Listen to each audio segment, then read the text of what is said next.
โดยกับสบายดีและสวัสดีเด้อพ่อแม่พี่น้องFCเพื่อนสุขคนเนาะบอกว่าสิอยู่ภายในและก็ต่างประเทศแม่สมหวังกันยินดีต้อนรับเข้าสู่ช่อง YouTube ของแม่สมหวังชาแนลโดยมาพบมาพอกับแม่สมหวังวันนี้ก็เป็นตอนสีเศร้าเนาะตอนนี้หากระ8 โมงแต่ก็คือสวยเพราะว่าตะวินขึ้นแต่เศร้าเนาะวันนี้ก็มาพบมาพอกับแม่สมหวังนี่ก็มาถ่ายคลิปสาวโสดให้ FC เบิ่งอีกคือเก่าเนาะสาวโสดคนนี้ก็หากระจิเปิดใจในคลิปนี้เป็นคลิปแรกเนาะทุกคนแต่ก่อนอื่นก็ฝากกดไลค์กดแชร์กดติดตามให้ช่องแม่สมหวังชาแนลในเด้อทุกคนเด้อเพื่อเป็นกำลังใจในการเฮ็ดคลิปต่อไปเนาะอันนี้ก็สิมาถ่ายคลิปเพิ่นแต่เช้าหลังจากนี้ก็สิเมื่อเกี่ยวข้าวต่ออีกเนาะก็สิเริ่มเกี่ยวข้าวมื้อนี้เป็นมื้อที่2เดี๋ยวเมื่อก็สิอัปเดตการเกี่ยวข้าวให้ทุกคนได้เบิ่งอีกเนาะหลังจากเลิกแต่ถ่ายคลิปนี้ก็สิกลับเมื่อเกี่ยวข้าวอีกก็เลยญาติเวลามาสัมผัสเพิ่นแต่เช้าเผื่อไปได้เผื่อกำเมื่อก็ได้เรียกงานต่ออีกเนาะทุกคนโดยเพราะว่ามื้อนี้ก็เป็นวันอาทิตย์เป็นวันหยุดของแม่สมหวังแน่มื้ออื่นนี่ก็ไปเรียกไปงานต่ออีกอ้อยเนาะ เลยญาติเวลาว่างมาสัมภาษณ์ให้ FC ได้เบิ่งส่วนชื่อเสียงเฮียงน้ำเพิ่นเนาะจะเป็นจังไรนั่นเฮาก็ไปเบิ่งไปชมน้ำกันเติมอีกว่าเพิ่นชื่อจังไรมาจังไรกันเนาะก็โอเคเพื่อบ่เป็นการซักซ้าเสียเวลาเฮาไปพบไปพอกับสาวโสดเพิ่นเลย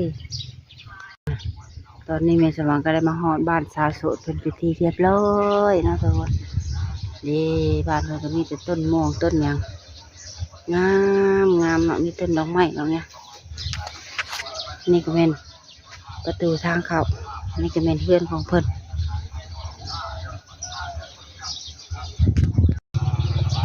อันนี้ก็เป็นต้นไม้หน้าบ้านของเพิ่นนี่จะลองสะอ่อนต้นดอกไม้ก็เลยมาแยงต้นดอกไม้ให้ FC เบิ่งก่อนเนาะงามงามงามงาม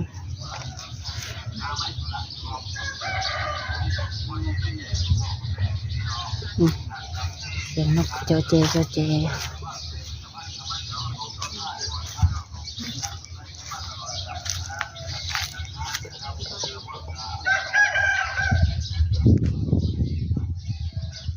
อันนี้ก็เป็นบ้านชาวโสดเพิ่น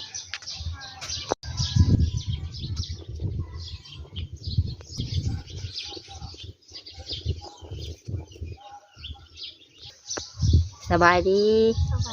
เลยสบายดีเนาะมื้อนี้ก็มาหาสาวโสดเพิ่นเปิดใจบ่นะหาก็เปิดได้จักช่องแล้ว2-3 ช่องบ่ ก็มีผู้ติดต่อเข้ามาหาอยู่บ่มีอยู่2-3 คนโอเคกับเพิ่นแล้วบ่เขาเจ้าเสร็จมาแล้วเขาเจ้าก็เงียบยังอยู่ในขันทักทายอยู่เนาะอันชื่อเสียงเฮียงน้ำสาวโสดเพิ่นว่าจังไดเนาะชื่อดาวดาวอยู่ทั้งฟ้าน่ะเนาะชื่อดาวข้าวไม่เกินไม่ได้บีบออกมาเลยเอาเลยหาก็ฮอดชื่อเพิ่นชื่อดาวเนาะ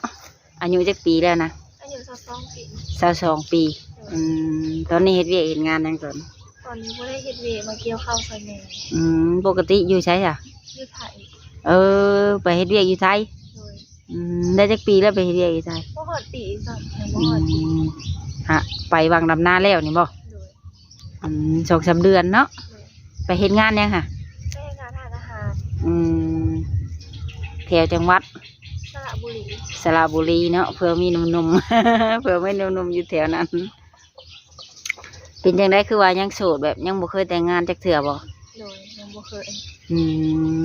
ยังบ่เคยแต่งงานจักเทื่อเนาะแฟนผู้บ่าวได้ซะเคยมีอยู่บ่บ่เคยมีแต่คุยกันซื่อบ่เข้าหาโรงเรียนบ่ตะกี้เข้าเรียนจบม.7จบม.7แล้วสามารถไปเรียนต่อวิชาชีพได้อยู่เนาะแต่บ่ได้ไปบ่ได้ไปมีเงินส่งเห็นต่อเศรษฐกิจคุมื้อนี่เนาะอยู่เฮือนเจ้าพ่อแม่เจ้าก็ยังเบิดอยู่บ่ยังเบิดเ พิ่นก็เฒ่าโอบ่ เท่าเรา เท่าแล้ว ก็สิประมาณ50เลยแหละเนาะ โดย มีอันพี่น้องจักคนซะจ้ะ มี3 คน เอ้ย3 คน โดย เจ้าอีก ทางหาวเป็น4 คนเจ้าเป็นลูกหล่ะ โดย บ่มีผู้ชายจักคนเนาะ บ่มีเลย ถ้าพอรูปแล้วเมื่อย บ่มีผู้ช่วยเราเนาะผู้มื้อนี้ก็ไผพาเฮ็ดนาจ้ะ มีแต่พ่อกับแม่ มีแต่พ่อกับแม่ โดย กับเอื้อยเลยเนาะ โดย เอื้อยเพิ่นก็มีครอบมีครัวเบิดแล้วบ่ ยังบ่มี ยังบ่มีจักคน โดย โสดเบิด4เลยลูกแล้วน่ะ โดย อันนี้ก็เกี่ยวข้าวเกี่ยวน้ำแล้วบ่อยู่ทางเรือนทางชานจ้ะ เกี่ยวแล้ว มื้อนี้ก็ยังสิออกไปอยู่ มื้อนี้ออกไปคนเข้า ใกล้สิแล้วบ่ โอ้ยอย่างหลายเลย เกี่ยวเข้ากัน3 คนเองพ่อแม่แล้วก็เฮายังบ่แล้วเลย เอื้อยเด้จ้ะ ยังทันได้มาเนาะ เอ้ยเฮ็ดงานอยู่ประเทศไทย โดย ได้หลายบ่เขาแต่ละปี ก็บ่หลายพอกิน พอได้กินเนาะ โดย นาอยู่ไกลบ่นาอยู่ไกลเฮือนนี่ ไก่ ไกลประมาณจักหลัก เฮากล้ารักบ่เป็นนะแต่ว่าย่างออกไปแต่ละมื้อ40 นาที ย่างเนาะ ย่าง บ่ได้ขี่รถจักรทางยากบ่ บ่มีรถจักรคันเดียวพอขี่ไปให้พออยู่น่ะ มานี่ออกมาเปิดใจหานมสเปคมีนะบ่สเปค สเปกก็ขอเป็นคนเป็นผู้ใหญ่มีความเป็นผู้นำบ่ติเรื่องหน้าตรงหน้าตาหยังแค่นิสัยเข้ากันได้พอแล้ว อายุเพิ่นได้จ้ะ อายุเขาเป็นเฮาบางคนอายุหลายกว่าเขาเป็น30ขึ้นไป เอา30ขึ้นไปหาเท่าไหร่ 60ก็ได้ขอแต่แข็งแรง 60ก็ได้เนาะขอเพียงร่างกายเพิ่นยังแข็งแรงเนาะ โดย ถามเพื่อนหนุ่มๆเพิ่นฟังอยู่เนาะวันนี้ถ้าว่ามักฮักกันแล้วเจ้าสะดวกแบบให้เพิ่นมาอยู่บ้านเฮาบ่หรือว่าเจ้าไปอยู่เฮือนผัว เฮาไปอยู่นำเพิ่นก็ได้ ใหญ่ๆจ้ะเนาะ เพราะบ้านเฮามันก็หลายคนเลยเด้หลายคนแล้วไผก็ยังบ่ได้บางทีมันบ่นั่นอยู่แล้ว หลีกทางไว้ให้เอื้อยซะก่อนเนาะ เฮามีทางเลือกเฮาก็ไปก่อนสมมุติว่าเนาะ มีทางเลือกก็ไปก่อนแล้ว เป็นแนวนั้นเนาะเอามาเปิดใจนี่พ่อแม่ฮู้จักอยู่บ่เพิ่นก็อยากให้เฮาเอาอยู่บ่ อยากให้พ่อแม่ให้อยากให้ลูกมีครอบมีครัวเพราะแต่ละคนก็ยังมีไม่ได้ดิ เพิ่นก็มีอายุแล้วอยากเห็นหน้าลูกหลานแล้วเนาะ วันนี้เจ้ามัก แบบว่าเพิ่นมีแบบเป็นข้าราชการบ่หรือว่าแบบใด โมตีอันนี้แบบได้ก็ได้ หมดติเนาะ โดย เจ้าปกติเจ้าก็เฮ็ดกินเป็นอยู่บ่ เฮ็ดเป็น เฮ็ดหยังแน่หาลองเว้าเลย เฮ็ดเป็นเบิดของกินเวสารได้เบิดเลย เพราะว่าเจ้าไปทำงานที่พุ่นก็อยู่ร้านอาหารบ่เจ้าบ่ โดยอยู่ร้านอาหารแต่เฮาบ่ได้เป็นเชฟแต่เฮาเป็นเด็กเสิร์ฟแต่ว่าเฮาก็เฮ็ดได้ค่ะเฮาก็พอเฮ็ดได้แต่ก็บ่ถึงกับว่าเก่งหรือหยังแต่ก็พอเฮ็ดได้ เฮาก็คอยพัฒนาไปอีกเติมเนาะอะไรกันเนาะเพิ่นเฮ็ดเวียกอยู่เมืองไทยทุกคนเอ้ยประเทศไทยไผอยู่ใกล้แถวนั้นก็เกี่ยวข้าวแล้วไปอีกบ่หรือแน่ใด ก็น่าจะไปละเพราะอยู่บ้านเฮาก็บ่มีหยังให้เฮ็ด ปกติเนี่ยเจ้าจะไปเฮ็ดเวียกอยู่พุ่นแหละฮอดยามเวียกแล้วจะมาช่วยพ่อแม่บ่ แม่น ต้องมาซอยพ่อแม่ทุกเทอทุกปี แบบหนุ่มๆที่อายุซ้ำกันนี่แถวบ้านแถวเมืองเฮานี่บ่ได้เคยคบบ่ได้เคยมักบ่ บ่มีแต่คุยกันซื่อแต่บ่เคยคบเลยหยัง แบบอีหยังเป็นแห้งบันดาลใจให้เจ้าจึงมักคนนี้อายุหลายกว่า ก็เฮาหล่มแต่คนอายุส่ำเฮานี่แหละแล้วมันไปกันบ่รอดรู้สึกว่านิสัยมันบ่ได้นะเฮาก็เลยคิดว่า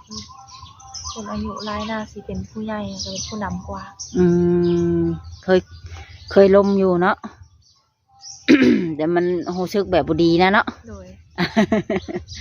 ก็บ่ถึงขั้นว่าเป็นผัวเมียหรอกล้มๆกันภาษาบ้านเฮาเนาะ โดย แล้วจะมีช่องทางการติดต่ออยู่บ่ล่ะมีจะ วอทแอปแล้วก็หลาย มี WhatsApp แล้วก็ทาง LINE เนาะ โดย มาในทางว่ามีหนุ่มๆเพิ่นอยากมาลิ้นสมมุติหนุ่มไทยเพิ่นอยากมาลิ้นเจ้ายินดีต้อนรับอยู่บ่ ยินดี เออ ก็เฮาก็แฮงดีใจแล้วเนาะมีแขกทางอื่นมาลิ้นนำเนาะ โดย เจ้าไปทำงานอยู่เมืองไทยบ่ได้มีผู้บ่าวผู้ปีมักบ่จ้ะ ก็มี ก็บ่มีผู้เจ้าแอมักกะ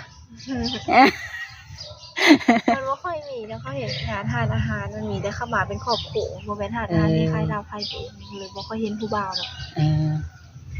อันเจ้าก็อยู่บ้านเดียวกันบ่กับเอื้อยจ้ะ บอคนละบอ คนละบ่อนเนาะหลายบ่เงินเดือน เป็นเดือน9,000 9,000 ก็พอได้ซื้อเนาะ เลย ได้เงินเดือนแล้วก็ฝากไว้ให้พ่อให้แม่อยู่ ฝาก แบ่งไว้ใช้เฮาแน่บ่ ฝากเดือนละ2,000มาให้พ่อแม่ เออ บุกไอ้ค่าห้องค่าน้ำค่าไฟกับบุเลย กับซื้อเสื้อผ้าในแห้งแล้วแล้วเนาะ เลย แม่นั่นแหละไปพุ่นเฮาก็ต้องซื้อต้องใช้ต้องจ่ายมื้อนี้อยู่เฮือนกับไผมื้อนี้คือมิตรสมอย อยู่คนเดียว อยู่ผู้เดียว เลย เพราะว่ายังเศร้าอยู่เนาะมาหาเพิ่นนี่ก็ยังเศร้าอยู่ ยังสิไปหน้าอยู่ติ เลย แต่พอเพิ่นก็เฒ่าแล้วเนาะยังได้เฮ็ดเวียกหนักอยู่แล้วก็ดิ เลยแม่ ไถนานี่ก็หนักเติบแล้วเนาะ เลย ช่วงดำนานั่นเจ้าก็มาบ่ ช่วงน้ำหนา ช่วงดำนากินนี่แหละหรือซุมเอื้อยบ่ ไม่ได้มาซุมเอื้อย เปลี่ยนเวรกันเนาะ โดยเวียนกันเกี่ยวเข้ามาซองดำนามาซอง เออเปลี่ยนเวรกันมากับเอื้อยเพิ่นอยู่เป็นโสดมานี่ก็หลายเติบเลือกหลายบ่นางจังโสดทอนปานนี่ โอ้ตั้งบ่มีคนเข้าหา ว่าบ่เนาะหรือว่าสายแดนยังบ่ทันเกิดบ่ น่าจะ หรือว่าสายแนนเฮายังเพิ่นยังอยู่กับเมียเพิ่นบ่ น่าจะอยู่เด้อค่ะเพราะว่าอยู่เด้อ อันบัดนี้ทางว่าพอห้างพอหมายเจ้าก็รับได้อยู่บ่ ทำได้ เพิ่นมีลูกติดเด้ค่ะ ทำได้ กะสิแพงคือกันกับลูกเฮานี่แหละเนาะ หน่วย มื้อนี้เนาะมื้อนี้ก็ได้มาสัมภาษณ์ชาวโสดเพิ่นก็รบกวนเวลามาหลายเติบแล้วเนาะ สิได้แม่จะวางก็สิได้ขอตัวกลับบ้านก่อนเด้อบัดนี้เด้อไว้มื้อหน้ามื้อในแม่จะวางสิมาหาใหม่เด้อให้เพิ่นไปให้ไปหน้าเพิ่นก่อน รบกวนเวลาเพิ่นมาหลายเติบลืมถามเนาะเจ้าอยากฝากถึงหนุ่มๆที่สิเข้ามาล่ะเจ้าอยากให้เพิ่นเป็นคนแบบใดลองเว้าเนาะ ค่อนข้างเป็นคนใจดี อ่า มีเมตตาบ่ใจฮ้อน อ่า นี่ แบ ใจ บนี้ ดีกับเฮาใจดีกับพ่อแม่ใจดีกับไอ้น้องเฮา เว่ากันให้ถือขอ บ่ใจฮ้อนหลายมีความเป็นผู้ใหญ่ ฝาก ส ถึง อนแนวคิดแนวคือเราได้ เพราะว่าเฮายังน้อยอยู่เด้ไม่ได้คนที่แบบเป็นผู้นำ แบบอยากพึ่งพาเพิ่นได้เนาะ โดยอยากพึ่งพา ทั้งอยากพึ่งพาทั้งกายทั้งจิตใจพร้อมเนาะ โดย สรุปรวมแล้ว เอาเนาะเป็นมีความอบอุ่นเวลาเขามีปัญหาอย่างก็สามารถปรึกษาได้แบบนี้เนาะนะเพิ่นมักแบบนั้นทุกคนเลยโดยกับไว้พ่อกันเมื่อไม่เองโดยสำหรับคลิปนี้ก็สบายดีนะ สบายดี สบายดี ก็โอเคเราะทุกคนสำหรับคลิปนี้กับในสว่างก็เรามาถามมาเลยก็คือดัง FC ได้ยินนำกันเลยเนาะโดยก็ฝากเป็นกำลังใจให้ในสว่างเลยเด้อทุกคนเด้อโดยทางว่าภาพใดคำว่าจาใดมันบ่สุภาพในสว่างก็ต้องกราบขอโทษขออภัยนำหลายๆเด้อทุกคนเด้อโดยก็ ขอโทษขออภัยนำหลายๆแล้วก็